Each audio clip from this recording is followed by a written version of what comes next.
Welcome back. Earlier, you learned why empathizing is so important. As a UX designer, empathizing is your #1 superpower because it helps you spot user problems. Solving user problems is the ultimate goal of UX design.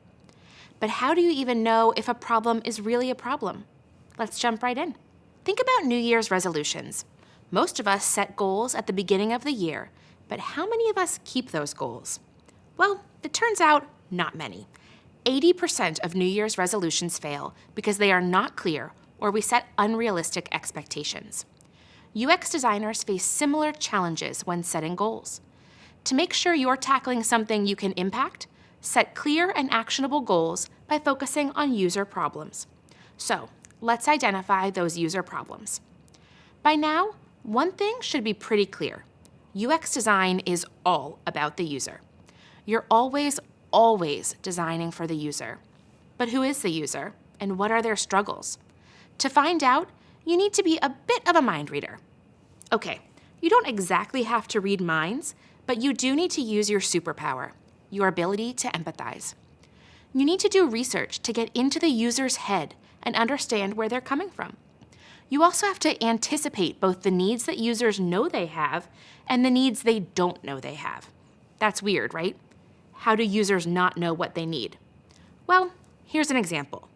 In the heyday of flip phones, customers might have thought they needed a longer battery life, a bigger interface, an easier way to text.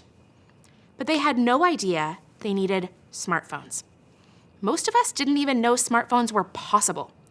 So when Apple introduced the first modernized smartphone in 2007, we were dazzled by all it could do. Having a smartphone quickly turned into a need for so many of us. So if you narrow down everything that a UX designer does into a single role, that role would be problem solver. And solving user struggles or pain points is #1 on the list. Pain points are any UX issues that frustrate the user and block the user from getting what they need. Remember the Norman door? If you expect a door to open, it should open. If it doesn't, that's a user pain point. Or how about this one? Ever gone on a company's website to find their customer service info? You click tab after tab, scroll page after page, and you still can't find it?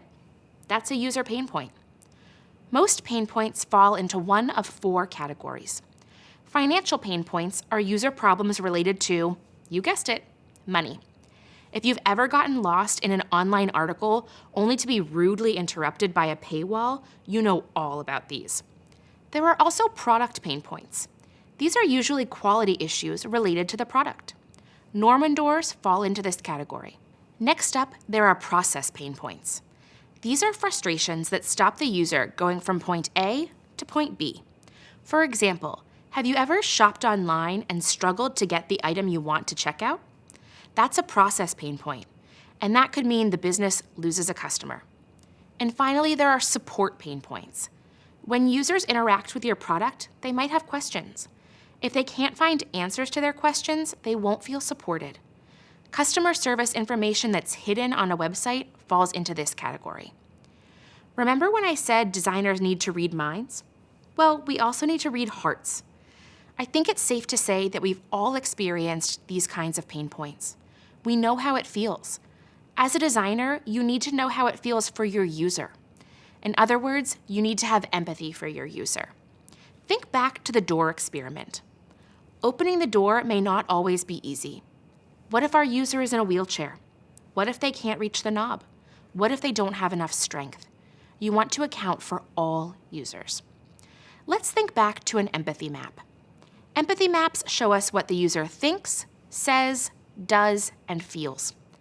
Empathy maps help us get into the user's mindset, allowing us to identify their pain points. This is just the beginning. We really want to get to know our users, and that's why designers create user personas. Let's find out what personas are all about.